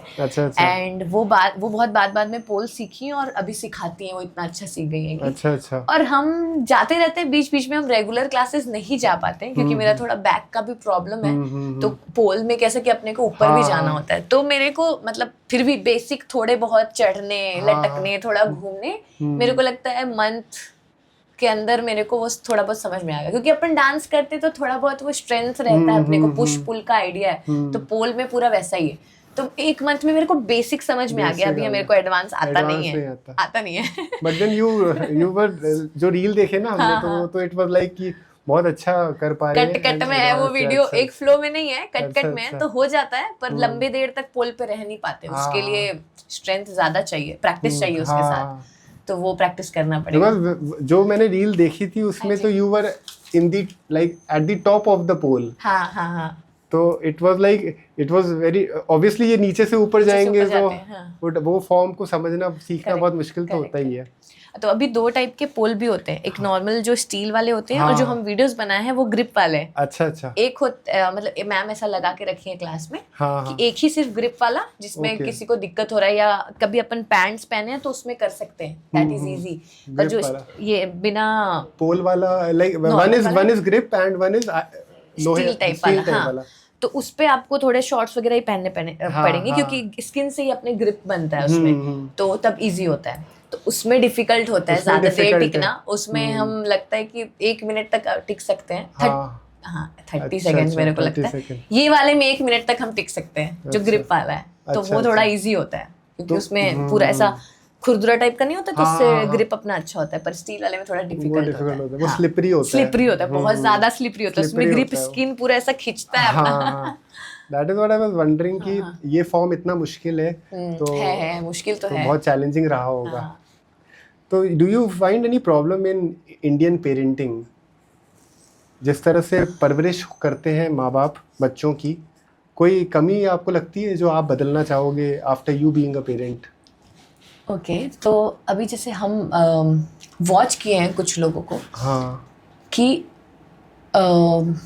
जैसे अब के टाइम पे हम बहुत लोगों को देखे हैं कि बच्चे अगर गलत भी कर रहे हैं ना, तो उनको बढ़ावा दिया जाता है कभी-कभी। हम कोई स्पेसिफिक पेरेंट या ऐसा कुछ नहीं बोल रहे हैं, पर हम बहुत जगह ये देखे, हम एक इंसिडेंट भी शेयर करेंगे आपको। कि ऐसा ना लगे बात की हाँ, जनरली यू आर स्पीकिंग कि ठीक है, हम ये मानते हैं कि एक पेरेंट्स को अपने बच्चे से बहुत लगाव होता है, हाँ, और अपने को होता है कि नहीं नहीं वो सही है, हाँ, वो कई बार गलत थोड़ी चीजों में गलत होता है, फिर भी अपने को एक सॉफ्ट कॉर्नर आता है कि नहीं यार मेरा बच्चा है, वो एक होता होगा, ठीक है हम मानते हैं। पर जब भी गलत है, बच्चा तो गलत है, हाँ, ऑफ कोर्स, और फिर उसको सपोर्ट नहीं करना चाहिए। हाँ, नहीं करना चाहिए, रियलिटी चेक भी तो देना चाहिए कि नहीं बेटा तुम यहाँ गलत थे, या तुम इतने अच्छे भी नहीं इसमें हुए हो, तुम कर सकते हो, तुम करो, मेहनत करना पड़ेगा लेकिन इसके लिए अभी तुम सक्षम नहीं हो उस चीज के लिए। तो मेरे साथ एक बार क्या इंसिडेंट हुआ था कि हम लोग शो में थे और बच्चों का ही ऑडिशन चल रहा था, सिलेक्शन चल रहा था। तो एक इंटरनल सिलेक्शन होता है, तो वहां पे बच्चों को कोरियोग्राफी सिखा के परफॉर्म करवाया जाता है, क्योंकि शोज में कोरियोग्राफी चाहिए, जिसको याद भी हो जाता है सब कुछ, कोरियोग्राफी कैसे करता है। खुद का डांस तो हम करेंगे, पर कई बार थोड़ा अलग डांस फॉर्म भी करना पड़ेगा, वैसा सब। तो हम लोग एक एग्जामिनेशन टाइप होता है जिसमें अलग अलग टाइप का कोरियोग्राफी 2-3 लोग सिखाते हैं और उनको परफॉर्म करना होता है। ठीक है। तो एक बच्ची का सिलेक्शन नहीं हुआ और हम बाहर आए, उसके पेरेंट्स खड़े थे ऐसा, और वो बच्ची खड़ी थी। अब वो मेरे से क्या पूछते हैं पेरेंट्स कि मैम मेरी बच्ची का सिलेक्शन क्यों नहीं हुआ, वो तो अच्छा की। अब बताइए, अब मैं इसमें क्या बोलूं, उनकी बच्ची भी सामने है, वो भी सामने है। अब वो तो उसके दिमाग में भर रहे हैं कि तुम भाई क्रेजी हो, तुम मतलब तुम ही हो। हाँ, ये बात, वो गलत चीज है ना, वो बच्ची के दिमाग में हमेशा वैसा रह जाएगा, मैं तो अच्छी हूँ, ये लोग गड़बड़ हैं जो बैठे हैं, ये लोग को नहीं समझ में, एक्सेप्ट नहीं कर पाएगी, कभी नहीं कर पाएगी। हाँ, it is very dangerous for the kid. है वो डेंजरस। तो फिर हमको समझे ही नहीं कि हम क्या बोले। हम बोले सर कुछ ना कुछ होगा गड़बड़ी, या कुछ ना कुछ कम होगा अभी के टाइम से जो बच्चे हैं उस हिसाब से आपकी बच्ची का थोड़ा प्लस माइनस होगा। पूछना भी चाहिए था, तो बच्चा मौजूद नहीं हो तब पूछते तो वो फिर भी ठीक रहता। बच्चे के सामने नहीं पूछना चाहिए। या तो आप ये पूछते आके कि मैम क्या कमी है और क्या ठीक कर सकते हैं बच्चे में, करेक्ट। तो फिर राइट क्वेश्चन लगता कि हाँ बच्चा इंप्रूव करेगा। ऐसे टाइप का क्वेश्चन मेरे को भी ऐसा अचंभित कर दिया कि यार पेरेंट्स ऐसा कैसे बोल रहे हैं कि ये तो अच्छा की थी परफॉर्म, इसको क्यों निकाल दे हम ये इस पे क्या बोले यार हम, ये कैसा क्वेश्चन हो गया मेरे से। हम बच्चों को दोष देते हैं, ज्यादातर दोष तो माँ बाप को देना चाहिए। जो हम बच्चों को नॉर्मली दोष देते हैं ना, ये बच्चा कैसा निकल गया, इसमें गलती उस बच्चे की नहीं है, पे भी बहुत डिपेंड करता है, क्योंकि माँ बाप समय ही नहीं देते आजकल बच्चों को। कई बार पेरेंट्स का भी हो सकता है, और कई बार मेरे को लगता है बाहर निकलने के बाद भी बच्चे बहुत इन्फ्लुएंस हो जाते हैं, लोगों से मिल के देख के कि ये कैसा है, ओ ये चीजें नॉर्मल है, ओ नॉर्मल है। अब वो इन्फ्लुएंस इसलिए हो जाती है क्योंकि उनको प्रेम नहीं मिलता, ये भी हो जाता उनको ज्ञान मिलता है, घर पे सिर्फ ज्ञान मिलता है, सिर्फ ज्ञान में भी दिक्कत हो जाता है, और टाइम नहीं मिलता। That is something which parents should understand. So education system में do you think any problem है कि हम ज़्यादातर मैथ्स को, फिजिक्स को, केमिस्ट्री को, इसी को तवज्जो देते हैं? किसी इंसान को अगर अच्छा सिंगर बनना है, डांसर बनना है, तो म्यूज़िक इंडस्ट्री से रिलेटेड ना एजुकेशन सिस्टम में अपन ने उस ऑप्शंस, उस द्वार को ज़्यादा नहीं खोला है। उसको एक सेकेंडरी तरीके से ट्रीटमेंट मिलता है। करेक्ट। जैसे किसी बच्चे को मान लो एक चॉइस मिल जाए कि वो स्पोर्ट्स में जाना चाहे, म्यूज़िक में जाना चाहे, तो वो चॉइस एजुकेशन सिस्टम देता ही नहीं है, क्योंकि उनको हमेशा ये बताया जाता है कि आप पढ़ाई से ही कुछ बनोगे, और मार्क्स लाने का ही एक तरीका समझाया जाता है। तो क्योंकि वो सेकेंडरी हो जाता है, तो इवन पेरेंट्स ध्यान नहीं देते, और वो बच्चा भी एक्सप्लोर नहीं कर पाता अपने नेचुरल क्वालिटीज़ को। तो डू यू थिंक कि एजुकेशन सिस्टम में महाराष्ट्र में या फिर बियॉन्ड पूरे इंडिया में भी अगर अपन देखें कि तो कोई चेंज की ज़रूरत है जहाँ पे और इंक्लूसिव किया जाए? मेरे को यही लगता है कि जैसे अब हम बहुत सारे स्कूल्स में देख रहे हैं, बहुत सारी एक्टिविटीज़ भी एडेड है स्कूल में। तो वो बहुत हेल्पफुल है बच्चों के लिए, क्योंकि अब बहुत सारे पेरेंट्स भी ऐसे हो गए कि मेरे को बहुत सारी एक्टिविटीज सिखानी है। फिर उसका अब तो थोड़ा दिमाग लोगों का मेरे को लगता है ब्रॉड हो चुका है, खुल चुका है, पर कुछ लोगों का या मतलब यही पूछना चाह रहे हैं ना कि लोगों को कैसे उससे वो करना चाहिए। कहने का मतलब ये है कि मैंने जैसे पहले बताया था कि आफ्टर 60 ईयर्स, 70 साल की उम्र के बाद हर इंसान ना फील करता है कि कुछ कमी रह गई। जिम्मेदारियां तो सारी निभा ली मैंने, लेकिन अपने लिए नहीं जिया, एक दिन भी नहीं जी पाया, सारी जिम्मेदारी निभाते तो उसको कैसे उससे डील वो करना तो है? और इसका कारण ये नहीं है कि वो इंसान नहीं जानता, उसको एक्सप्लोर करने का मौका ही नहीं मिला, क्योंकि एजुकेशन सिस्टम ने हमेशा ये बोला है कि तुम रोबोटिक बनो, तुम वही करो जो ट्रेडिशनली करते आए हो, और माँ बाप भी इसी चीज पे फोकस ज्यादा करते हैं कि करते हैं। नंबर लाओ, मार्क्स लाओ। अब अगर मान लो एक सिंगर छुपा हुआ है, हिडन, वो क्वालिटी है, तो उसके लिए तो उसको वो फ्रीडम देनी पड़ेगी ना। हाँ, तो वो चीज मिलती नहीं है इस सिस्टम में। हाँ, तो वो गलत चीज है तो थोड़ा स्कूल्स कि में ऐसी चीज होनी चाहिए कि करेक्ट हम इस चीज पे भी फोकस करें, उस पे भी नंबर दिया जाए। करेक्ट, ये होना चाहिए। 80 नंबर उसमें दिया जाए तो 20 नंबर तो ऑटोमेटिकली वो फोकस बढ़ जाएगा। करेक्ट, वही जैसा हम आपको बताया ना कि अभी हम बहुत सारे स्कूल्स में ऐसा सुन रहे हैं, कहीं देखे भी जाके कि वहाँ पे बहुत सारी चीज़ों को सिखाते हैं, जैसे सिंगिंग है सिंगिंग, कोई स्पोर्ट्स का स्पोर्ट्स, पर उसके वो भी होते हैं उनके मतलब जैसे शोज टाइप भी वो लोग करते हैं कि एग्जामिन कर सके उनको कि कैसा परफॉर्म कर रहे हैं, शो टाइप। अब जैसे स्पोर्ट्स का है तो एक उन लोग मतलब गेम्स टाइप का खिलाते भी हैं, इंटर स्कूल कंपटीशन टाइप का, तो वो सब चीजें बहुत होने लगी है अभी। तो मेरे को ये देख के अच्छा लगता है। एंड यही है कि स्कूल सिस्टम को ये सब चीजें ध्यान देनी चाहिए। एंड हर चीज का स्टडी कर सकते हैं आप, जरूरी नहीं है कि सिर्फ पढ़ाई का ही स्टडी करें। आप कोई भी आर्ट फॉर्म का भी स्टडी कर सकते हैं, आप थोड़ा पढ़ाई का भी स्टडी कर सकते हैं, दोनों चीज बैलेंस हो सकता है। एक टाइम पे तो थोड़ा बैलेंस चाहिए क्योंकि आपको थोड़ा नॉलेज भी जरूरी है, साथ साथ ये सब चीज के जनरल नॉलेज जरूरी है। एंड यही है बस स्कूल्स में थोड़ा कि बच्चे ग्रो करते करते ही अपना टैलेंट समझ पाए कि क्या उनको ज़्यादा पसंद है और बाद में वो फॉलो कर पाए। करेक्ट। सो अगर वापस से कभी मौका मिले to go back to your time की 10 साल 11 साल की उम्र में, तो डू यू थिंक कि कोई और भी चीज़ you could have done dance के अलावा, या कोई ऐसी चीज़, क्योंकि हर इंसान में बहुत सारी क्वालिटीज़ होती हैं। करेक्ट। डांस के अलावा भी कोई ऐसी चीज़ है जो which brings peace to you? Singing. अच्छा। और बास्केटबॉल खेलने में, बास्केटबॉल खेलने में मेरा बहुत इंटरेस्ट था। और सिंगिंग हम सुरीले हैं नहीं, पर मेरे को गाना इतना पसंद है। हम दिन भर गाते हैं, भले मतलब अच्छा नहीं गाते हैं, पर हम गाते हैं क्योंकि मेरे फैमिली में एक्चुअल में मेरे दोनों भाई मम्मी पापा सिंगिंग करते हैं। और मम्मी और बड़े भाई क्लासिकल सीखे हुए हैं सिंगिंग। अच्छा। हाँ, पर मेरा ही पता नहीं कैसे सिंगिंग अच्छा नहीं है, हम डांस में निकल गए। वैसा। बट इट्स लाइक फैमिली में सब क्रिएटिव पीपल हैं, सब म्यूजिक से ही रिलेटेड ज्यादा है, ऐसा है। तो अगर फ्यूचर में मौका मिले like to change this, singing में जाने का, डू यू थिंक कि ऐसा डांसिंग कर लिए, इतने साल डांसिंग कर लिए, लेकिन कुछ मिसिंग है तो वन शुड चेंज, और जो या फिर सेफ रहना चाहिए कि अब डांस इतने साल कर लिए तो उसको ही कंटिन्यू करो? मेरे को लगता है कि दोनों, जो मतलब जैसे मेरे को सिंगिंग पसंद है वो भी म्यूजिक से ही रिलेटेड है, तो ये चीजें तो हम कंबाइन भी कर सकते हैं कि हम गा भी रहे हैं और हम डांस भी कर सकते हैं, तो वो एक ऐड ऑन हो जाएगा मेरी चीज में। नहीं, मेरे को ऐसा तो नहीं लगता है कि डांस कर लिए इतने टाइम तो मेरे को कुछ और करना चाहिए। डांस में मेरे को मजा आता है, मजा आता था और अभी भी मजा ही आएगा, और बाद तक मेरे को लगता है मजा ही आएगा वो।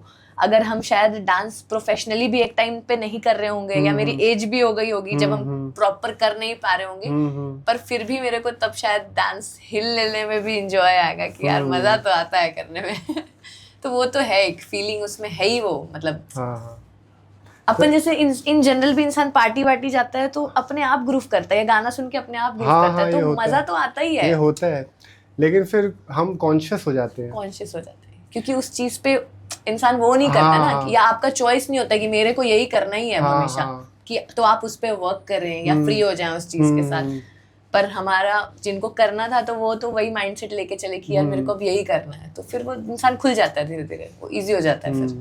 तो वर्तिका, ऐसी कौन सी चीज़ है जो एक मिसअंडरस्टैंडिंग है डांसर्स के बारे में, लोग समझ नहीं पाते?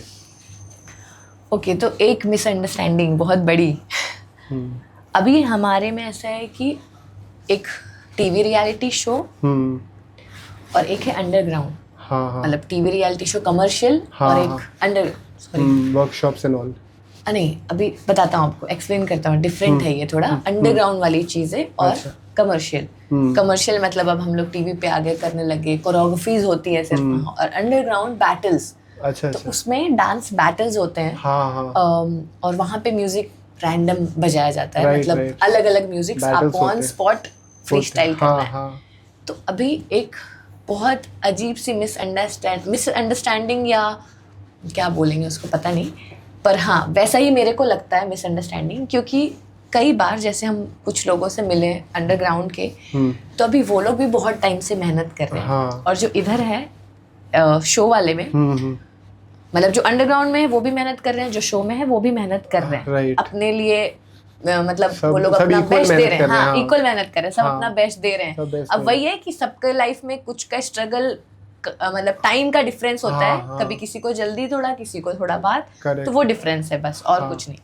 पर दिक्कत क्या है, अपनी सोसाइटी का भी, या है वो मतलब है जो वो बात है, रियल है, मतलब कुछ कर नहीं सकते उसका, वही चलता आ रहा है। हाँ। अभी क्या है कि अब जो अंडरग्राउंड वाले हैं उनको ज्यादा लोग जान नहीं पा रहे हैं, मतलब आप समझ रहे हैं, जैसे हाँ। जो टीवी में आ गया है, उनको लाइमलाइट नहीं मिल रही है। हाँ लाइमलाइट नहीं मिल पा रही है। टीवी में जो आ गया अब उसको लोग जान रहे हैं, तो अब अपने सोसाइटी का भी माइंडसेट है ना, टीवी है तो मतलब ऐसा है, हाँ हाँ ह्यूज है तो वो ही फेमस है, वही है। हाँ हाँ। और जो इधर भी मेहनत कर रहा है डांस के लिए, सेम ही चीज के लिए, उनको सेम आर्ट उनको के लिए, पहचान नहीं मिल रही। उनको पहचान नहीं मिल रही। तो कई बार इनके दिमाग में ऐसा हो जाता है हम्म। कि यार हम भी तो इतना मेहनत कर रहे हैं पर हाँ। हम वैसा नहीं हो पा रहे। तो एक आपस में कुछ लोगों का जो समझ रहा है कि नहीं यार अब उनको मिल गया है तो क्या कर सकते हैं, कुछ हाँ, उनकी हाँ। गलती थोड़े है, करेक्ट। वो तो सोचे और गए तो हो गया। हाँ। पर कुछ लोग जो नहीं समझ पाते हैं, ठीक है हम समझ सकते हैं, ये बुरा लगता होगा कि यार इतने टाइम से कर रहे हैं, मेरी हाँ। फैमिली में हमको भी संभालना है, चीजें हाँ, करनी है मेरे को, हाँ। क्योंकि उसके थ्रू ही बाद में कमाएंगे भी ना, अगर हम प्रोफेशनली ही वही कर रहे हैं। Correct correct. तो वो सारी चीजें भी हैं। तो मेरे को लगता है कि पर ये थोड़ा मिसअंडरस्टैंडिंग भी है। कई बार लोगों को लगता है कि बिना कुछ किए पहुंच गए हैं वो लोग वहां पे, मतलब टीवी वाले लोग बिना कुछ किए पहुंच गए, पर वैसा नहीं है। मेरे लिए तो नहीं है बिल्कुल भी, ऑफ कोर्स। क्योंकि हम किए उस चीज के लिए वर्क, हम तब वहां पहुंचे। हाँ, बस वो वो स्ट्रगल नहीं लोगों को हाँ, पता नहीं चलती। वो मेरा चॉइस था कि मेरे को टीवी ऑडिशन देना है, क्योंकि मेरे को इतना बैटल्स पता नहीं था तब तक। हाँ। कभी हम एक्सप्लोर नहीं किए थे, क्योंकि हम जिस जगह पे वहाँ पे वैसा नहीं होता है। जो हम देखे थे सिर्फ टीवी देखे थे, वो कोरियोग्राफी वाला ही परफॉर्मेंस देखे थे। तो हम उस चीज से वो हुए कि मेरे को ये करना है, तो हम वो चीज फॉलो किए। पर अब मेरे को ये समझ में आया है कि दोनों चीज आना चाहिए। जैसे हमको कोरियोग्राफी भी करनी आती है, पर मेरे को फ्री स्टाइल भी करना आना चाहिए। तो अब हम ये चीज भी सीख रहे हैं और अब हम इन्वॉल्व हो रहे हैं, कर रहे हैं। पर मेरे को यही है कि वो लोग को भी एक तरीका मिलना चाहिए कि वो लोग भी लोगों तक पहुंचे। देखिए अब तो वैसे सोशल मीडिया आ गया है, लोग देखते हैं, जो है अच्छा है, लोगों को आ जाता है, फीड पे देख लेते हैं। जैसे हम डांसर्स हैं, डांस के वीडियोस ज्यादा देखते हैं, तो डांस के अपने को एक्सप्लोर में ज्यादा आ जाते हैं। तो अब तो प्लेटफॉर्म मिल गया है चीजों को। पर बस वही है कि वो एक मेरे को लगता था कि लोगों को लगता है कि बिना मेहनत किए पहुंच रहा आदमी वहां पर, वैसा नहीं है। कई बार वो लोग मिसजज कर लेते हैं। हाँ वो कर लेते हैं। तो ऐसी कोई बदलाव आए हैं क्या डांसिंग इस पूरे एनवायरनमेंट में, जो काफ़ी लोगों को पता नहीं है, और इस पॉडकास्ट के माध्यम से आप बताना चाहो? चेंजेस, हाँ, एनी चेंजेस, जैसे कि during your struggle it was like dance plus का सीज़न आया और इस तरह से शोज़ होते थे, तो उसमें यू यूज्ड टू पार्टिसिपेट। लेकिन अब सोशल मीडिया का इतना लहर चल रही है, तो ऑनलाइन या फिर ऑफलाइन में कोई चेंजेस आए हैं जो एस्पायरिंग डांसर्स को अगर पता चल जाए तो they will be able to participate और अपने टैलेंट को दिखाने का मौका उनको मिले? कोई ऐसा कोई अभी रिसेंट में कोई अपडेशन है? नहीं, ऐसा कुछ चेंज तो मेरे को मतलब नहीं अच्छा, वैसा लगा। बस यही है कि थोड़ा ये इम्प्रूव भी हो गया है कि अब इंसान कुछ उसको मतलब आर्ट अपना लोगों तक पहुंचाना है, तो सोशल मीडिया है उसको हेल्प करने के लिए कि वो वीडियोस डाल सकता है, तो लोग देखेंगे। क्योंकि अब लोग टीवी भी ज्यादा नहीं देखते हैं, फोन ज्यादा देखते हैं, तो वो इजी एक वे हो गया है कि लोग अपना जितना, और कई बार ऐसा अब सोशल मीडिया में ऐसा भी हो गया जैसे यूट्यूब वगैरह पे कि आप जितने कंटेंट्स रेगुलरली शेड्यूल डालेंगे तो उतना ज्यादा लोगों तक रीच पहुंचता है उसमें। तो वो भी एक बेनिफिशियल तरीका है कि आप ये भी तरीका अपना सकते हैं। तो वो भी एक बेस्ट चीज मेरे को लगता है। This is the best time actually देखा जाए। पहले तो वी वर डिपेंडेंट कि ऑफलाइन ही अपीयर करना पड़ेगा। अब ऑनलाइन भी if you are working hard तो वीडियो अपलोड करो, रीच पहुंच जाएगी लोगों तक। वर्कशॉप्स भी ऑनलाइन हो जा रहे हैं अभी, तो बहुत सारी चीजें। पॉपुलेशन इतनी ज्यादा है इंडिया की, तो उसको कैपिटलाइज कर सकते हैं। करेक्ट। पर मतलब एक चीज और है, जैसे पहले वही चीज जो पहले, लेकिन जो जैसे शोज वोज में भी, टीवी में भी, जो वो एक बात था कि जो आ जाता था टीवी में, या कुछ ही लोग थे जो जैसे डांस के ही फील्ड में, अब जैसे धर्मेश सर लोगों का टाइम था, राघव भाई लोगों का जो टाइम था वो एक अलग टाइम था। इधर लोगों को इतना पता नहीं था, सिर्फ डांस डांस डांस क्या, तो कम लोग थे, डांस करने वाले कम लोग थे, तो इसलिए वो दिमाग में बैठ चुके हैं अपने, सब जानते हैं, कौन नहीं जानता है, सब जानते हैं। पर अब का जो टाइम आ गया, अब जो टीवी में भी आ रहे हैं, लोगों को नहीं पता है, क्योंकि इतने सारे लोग उस फील्ड में हो गए, इतना कंपटीशन बढ़ गया है कि अब लोगों को ध्यान नहीं रहता है वो। तो वो जो मार्क तो लोगों के लिए उस टाइम कहीं ना कहीं इजी नहीं बोलेंगे, मेहनत तो करना ही पड़ता था, पर दिखना लोगों में वो था, क्योंकि रेयर लोग थे, कम लोग थे। अभी कंपटीशन बढ़ गया, बहुत सारे लोग हैं, तो उसमें उभर के आना थोड़ा सा और डिफिकल्ट, मतलब स्ट्रगल ज्यादा है और उस चीज को लेके, क्योंकि अब सब वीडियो डाल रहे हैं। जिनको डांस प्रोफेशनली नहीं सीखना है, एक ऑफिस वाले बंदे को भी चिल मारने के लिए डांस सीखना है, तो वैसे भी लोग वीडियोस डाल रहे हैं, तो वो सारी चीजें भी हैं। तो अब सब मिक्स हो गया है, सब कुछ ऐसा हो गया है, डांस वाला भी, जिनको प्रोफेशनल नहीं करना है वो भी, तो बहुत लोग डांस कर रहे हैं, सीरियस डांसर्स नहीं रहे सब, और वो कंटेंट भी बहुत ही डिस्ट्रैक्टेड हो गया है कि सब कंज्यूम हो रहा है। करेक्ट। तो जो रियल डांसर्स हैं, जो सीरियस डांसर्स हैं, उनको उतनी तवज्जो नहीं मिल रही। तो कैजुअल डांसर और सीरियस डांसर में क्या फर्क है? हाँ, पर वही है कि फर्क तो ऑफ कोर्स दिखेगा, मतलब तो लाइक नहीं, द पॉइंट इज कि आज की तारीख में dancing is a very serious business, और when you go and perform and do so many workshops, तो ऐसा कभी होता है कि बहुत अजीब फील होता है कि your serious business is not treated like that, कि बहुत कैजुअली लोग ले रहे हैं, और बहुत मतलब उनको समझाना पड़ रहा है कि इतना मुश्किल काम है, बैकग्राउंड में इतनी मेहनत होती है, उसके बाद तुम लोग इसको इतने हल्के में क्यों ले रहे हो? तो ऐसा कभी फीलिंग आता है कि लोग इस बिजनेस को समझ नहीं रहे हैं, सामने वाले की मेहनत को नहीं समझ रहे हैं?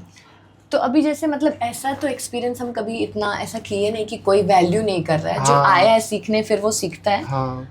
पर हम ऐसा एक बार मेरे वर्कशॉप में, एक बार नहीं वर्कशॉप्स में ऐसा हुआ है बहुत बार कि लोग फोन निकाल के ऐसा रिकॉर्ड करते हैं, वो मेरे को बहुत डिसरिस्पेक्टफुल लगता है, क्योंकि आप जब सीखने आए हो तो आप सीखो, आप मेरे को रिकॉर्ड मत करो कि लोगों को दिखाएंगे जाके कि इसको देखें, ये देखो। तो फिर कोई सेंस ही नहीं है ना, सीखने आए हो तो फिर रिकॉर्ड करोगे तो ये चीज मेरे को थोड़ा ऐसा लगता है। हाँ, पर ऐसे वैसे एनर्जी में कोई मेरे को कभी ऐसा फील नहीं करा है कि अरे क्या, because you have appeared in school, maybe you have gone school में भी you have given live performances, है ना? तो वहाँ पे कोई embarrassing चीज हुई, या बच्चे मस्ती करते हैं तो you felt bad कि मेरे परफॉर्मेंस के दौरान ऐसी चीजें कर रहे हैं, ये कि वैल्यू नहीं कर रहे, वैसा वाला? जो लाइव ऑडियंस को जब सिंगिंग करते हैं या डांसिंग करते हैं, तब सिंगर को, डांसर को दिक्कत तो होती है, ऑडियंसेस कमेंट मारते हैं, और बहुत सी चीजें अपन देखने को मिलती है जो न्यूसेंस होती है। तो have you also gone through this? तो ऐसा हुआ है कि मतलब एग्जैक्ट मेरे को याद नहीं है, पर ऐसा हुआ है कभी कि जब ऑडियंस में जैसे अपन परफॉर्म किए, खत्म किए परफॉर्मेंस, और ऑडियंस क्लैप नहीं करती, ये एनर्जी नहीं देती, ब्लैंक ऑडियंस। हाँ, या स्टार्टिंग में भी जैसे अपन एंटर किए परफॉर्म करने वाले थे, होता है ना, अप्लॉज करते हैं, हाँ, मतलब थोड़ा मोटिवेशन देते हैं, एनर्जी तो दे यार, जो ऑडियंस मेरे को देख रही है, जो एक्साइटेड थी, लोग बता रहे थे कि यहाँ के ऑडियंस बहुत एक्साइटेड है, जब आ रहे हैं तो ठंडे पड़े हैं सब, थोड़ा एनर्जी दिखा यार। और क्रिएटिव इंसान को यही तो चाहिए, हाँ, थोड़ा पैसे से ज्यादा उसको रिस्पेक्ट चाहिए, या वो अप्रिसिएशन चाहिए, और वो नहीं मिलती तो अच्छा नहीं लगता। वो परफॉर्मेंस से पहले अजीब सा लगता है कि are you not wanted. Correct. फिर लगता है कि हम यूं ही बुला दिए गए, तो फिर वो आउटपुट भी नहीं आ पाता है। बस उस वक्त यही लगता है कि बस मेरे को डांस पसंद है और मेरे को करना है, तो फिर हम अपना तो अच्छे से करते हैं, बस वही। पर ये चीज़ें बहुत इम्पोर्टेंट होती है, इम्पोर्टेंट हो जाती है इम्पोर्टेंट, क्योंकि हम कहीं ना कहीं उस ऑडियंस के लिए वहाँ गए हैं कि बुलाया गया है, लोग बहुत पसंद करते हैं एरिया में, तो खुश होकर आदमी जाता है, और वो ऑडियंस ही एनर्जी नहीं दिखा रही, तो अपने को अच्छा तो नहीं लगेगा। और ये वर्कशॉप्स वाले मेरे को ये फोटो वीडियो निकालने, जब हम सिखा रहे हैं तब फोटो वीडियो नहीं निकालना चाहिए, वो ऐसा हो जाता है। हाँ, हम लोग सब लोग बैठे हैं, कुछ बात कर रहे हैं, तब उसको हमको जो बात कर रहे हैं उसको चाहिए तो रिकॉर्ड, और फिर क्लास का वीडियो वैसे भी पर लेने की जरूरत नहीं है, क्योंकि ऑलरेडी एक कैमरामैन है जो सब रिकॉर्ड कर रहा है, आपको मिल जाएगा। क्यों वो करना है, मतलब खुद के फोन में ही लेके जाना है कि आज ही दिखाना है मेरे को कि ये देखो, पर क्यों? तो फिर वो डिसरिस्पेक्ट भी होती है आर्टिस्ट की, तुम सिर्फ सीखने नहीं आए हो, तुम सिर्फ मिलने और देखने आए हो, फिर पता चल जाता है कि ये कैजुअल है या सीरियस है। तो वो वैसा वैसा इंसिडेंट हुआ है मेरे साथ। तो ऑडियंस को समझ में आ गया है कि हाउ यू शुड बिहेव हाँ, विद एन आर्टिस्ट। मेरे क्लास में फोन लेके मत आना हाँ। सीखते वक्त। सो थैंक्स वर्तिका, आपने इतना समय दिया पॉडकास्ट के लिए, बहुत जी। सारी बातें पता चली। हमारी ऑडियंस को भी आपका पर्सनल रूप पता चला कि एज इन हम हमेशा पर्दे के पीछे देखा, जी। टीवी के सामने देखा है, बट पर्सनली आप कैसा सोचते हैं, आपकी क्या सोच है, आप दुनिया को क्या बताना चाहते हैं, डांस आपके लिए क्या है, ये सारी चीज़ें आज पता चली। तो it was a very wonderful conversation, so thank you for being here. Thank you so much, मेरे को भी बहुत अच्छा लगा आपसे बात करके। Thank you so much. So I am sure हमारी ऑडियंस को ये पॉडकास्ट पसंद आया होगा और आगे भी हम इस तरह के पॉडकास्ट लाते रहेंगे। एक अपील हमारी ये है कि आप जो व्यू कर रहे हैं लेकिन आप लोग सब्सक्राइब नहीं कर रहे हैं हमारे चैनल को, तो आप सब्सक्राइब भी करें ताकि हम और भी बेहतर और भी बड़े गेस्ट को लेके आएँ और अलग अलग कंटेंट लेके आएँ, ताकि आपको हम वो चीज़ें बताएं जो उन्होंने सीखी है और आपके काम आएगी। सो बात यही है कि जब हमने ये पॉडकास्ट की शुरुआत की थी तो हमें एक सिंपल मैसेज आप लोग तक पहुंचाना था कि discipline is greater than motivation. लोग टेम्प्रेरी मोटिवेशन, टेम्प्रेरी प्लेजर को देख के चीज़ें करने की सोचते हैं, लेकिन लॉन्ग रन में अगर आपको सफलता चाहिए तो आपको कंसिस्टेंसी और डिसिप्लिन और अपने साथ जो आप सेल्फ टॉक करते हैं वो बहुत पॉजिटिव होना चाहिए। अगर आप ये चीज़ों को फॉलो करेंगे तो जीवन में जो भी आप प्राप्त करना चाहते हो वो ज़रूर आपको मिलेगा। So all the best for that and stay tuned for the next podcast which will definitely be rocking. Thank you.